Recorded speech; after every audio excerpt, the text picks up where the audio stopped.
और पृथ्वी विज्ञान मंत्रालय के डॉक्टर जेबी सिंह जी, वरिष्ठ वैज्ञानिक, और जिन्होंने आज इस बहुत ही शानदार और समय की मांग के अनुरूप इस संगोष्ठी का यहाँ पर संयोजन किया है। हम सब लोगों ने वीडियो के माध्यम से भी देखा और कार्यक्रम के आयोजक, सिद्धि फाउंडेशन के निदेशक एवं यूथ फाउंडेशन के संस्थापक कर्नल अजय कोठियाल जी और उनकी पूरी टीम, और यहाँ पर पधारे हुए हमारे सभी वैज्ञानिकगण, विभिन्न विभागों में विभिन्न विषयों पर जिनको अनेक विशेषताएं प्राप्त हैं, अनुभव प्राप्त है, ऐसे हमारे सभी वैज्ञानिकगण, विभिन्न संस्थानों से आए हुए प्रतिनिधिगण, हमारे सभी सैनिक, पूर्व सैनिक और यहाँ के नवोदित उदयमान हमारे सभी वैज्ञानिकगण जो शोध कर रहे हैं वो भी वैज्ञानिक बनने वाले हैं, इसलिए मैंने उनका विशेष रूप से उल्लेख किया। हमारे सभी शोधार्थी, सभी छात्र एवं छात्राएं, मीडिया के हमारे सभी मित्र, सर्वप्रथम मैं जलवायु परिवर्तन के संकट एवं उसके समाधानों को केंद्र में रखते हुए आयोजित की जा रही इस संगोष्ठी में आप सबकी उपस्थिति के लिए मैं आप सबका हृदय से स्वागत करता हूं, आप सबका अभिनंदन करता हूं।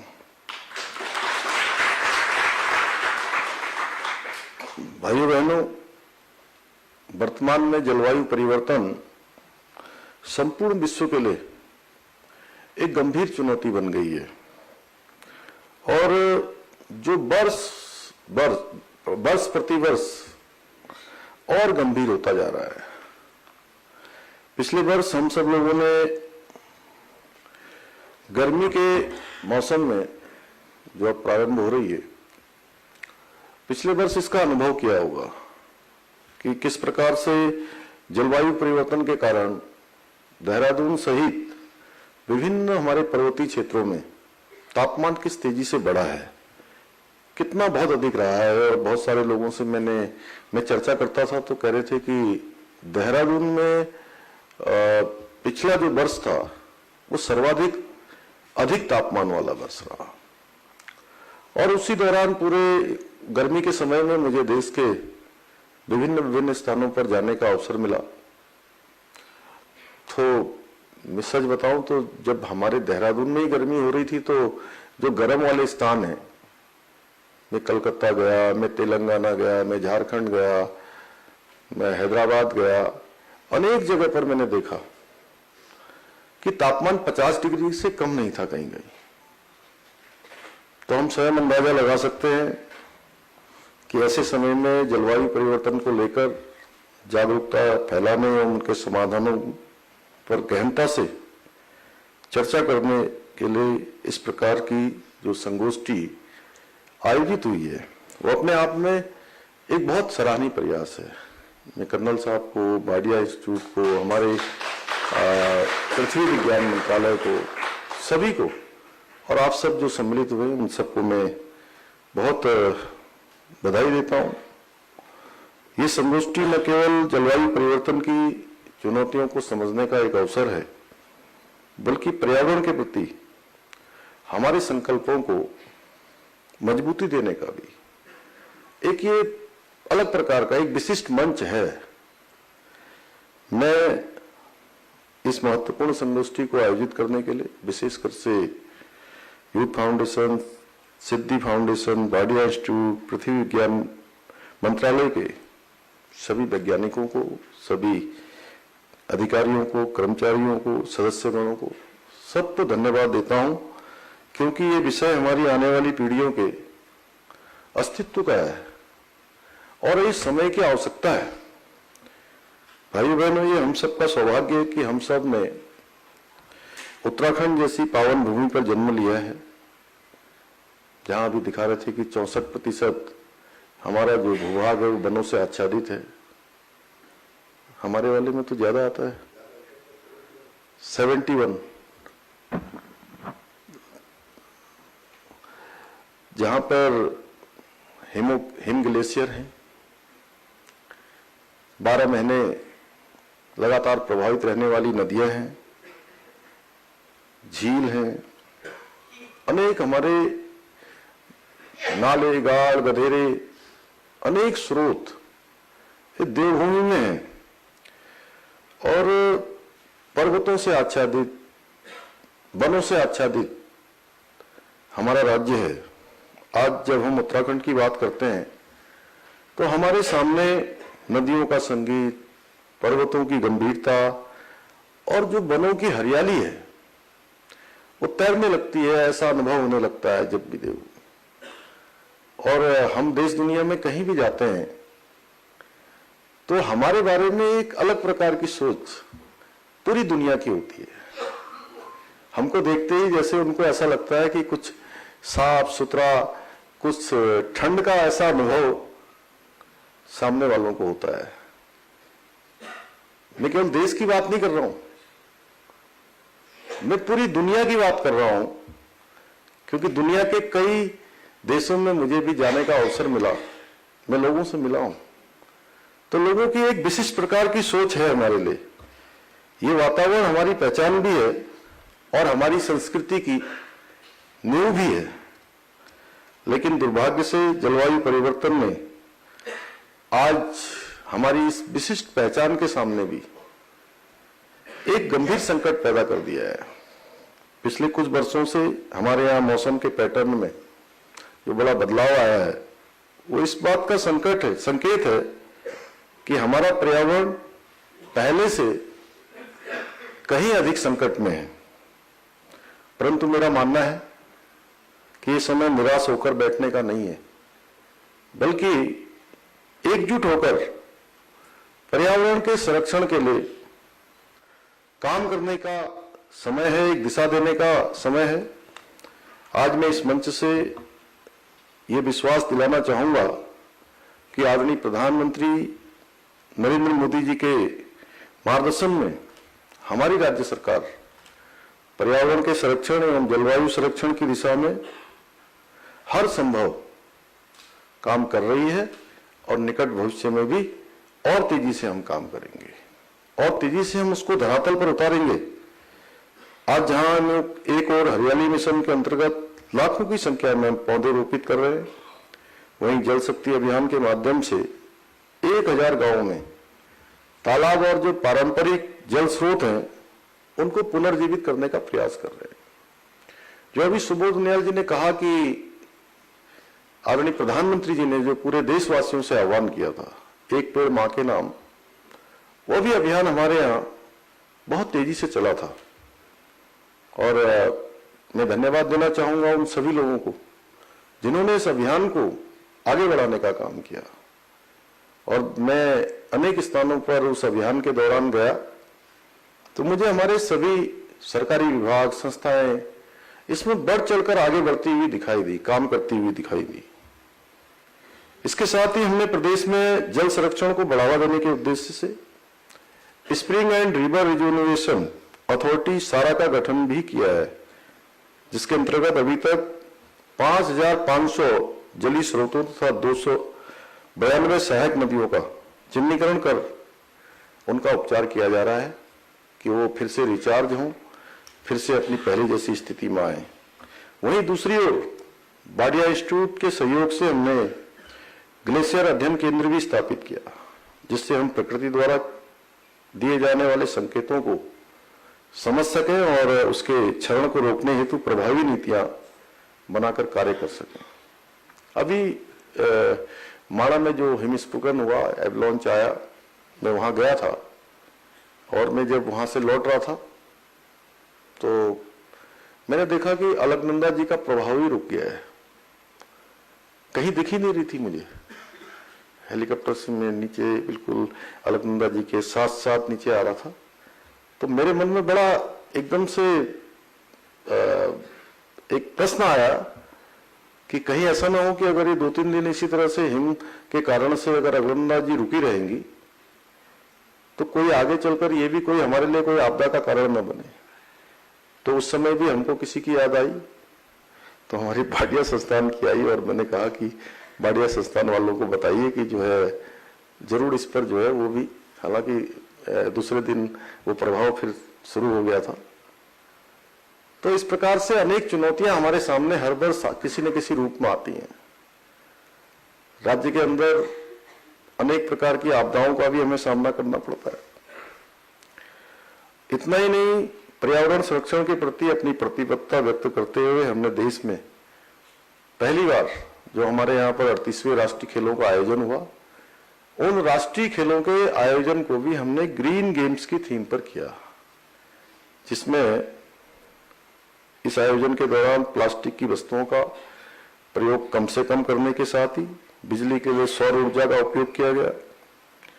इसके अलावा पूरे आयोजन के दौरान जो मेडल प्राप्त करने वाले सभी खिलाड़ियों के नाम पर एक एक रुद्राक्ष के पौधे लगाकर 2.77 हेक्टेयर वन क्षेत्र को खेल वन के रूप में भी स्थापित किया गया है, जिसमें मैंने और वन मंत्री जी ने स्वयं जाकर एक एक पौधा हमने भी वहां पर रोपित किया।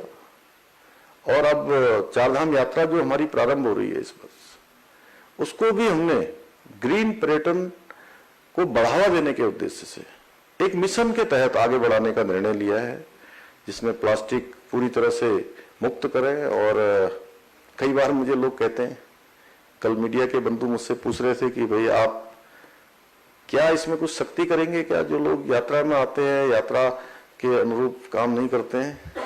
तो मैंने कहा कि मैं इतना ही अनुरोध करूंगा कि जो लोग यात्रा में आते हैं, वो जो यात्रा के नियम हमारे पूर्वजों ने बनाए थे कि हमारी धार्मिक यात्रा कैसे सफल होगी, कैसे हम पुण्य के भागी बनेंगे, उन यात्राओं का एक अपना महत्व होता था, नियम होते थे।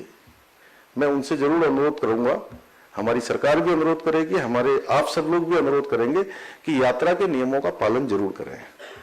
कि जिस प्रकार से स्वयं को साफ करते हैं, शोधित करते हैं, उसी प्रकार से जिस स्थान पर हम जा रहे हैं वो स्थान भी हमारा पूरी तरह से साफ सुथरा रहे, और जो प्रकृति है, प्रकृति से कोई छेड़छाड़ न की जाए। इस प्रकार का अनुरोध जरूर हम इस बार आने वाले अपने पर्यटकों से, तीर्थयात्रियों से, श्रद्धालुओं से करेंगे।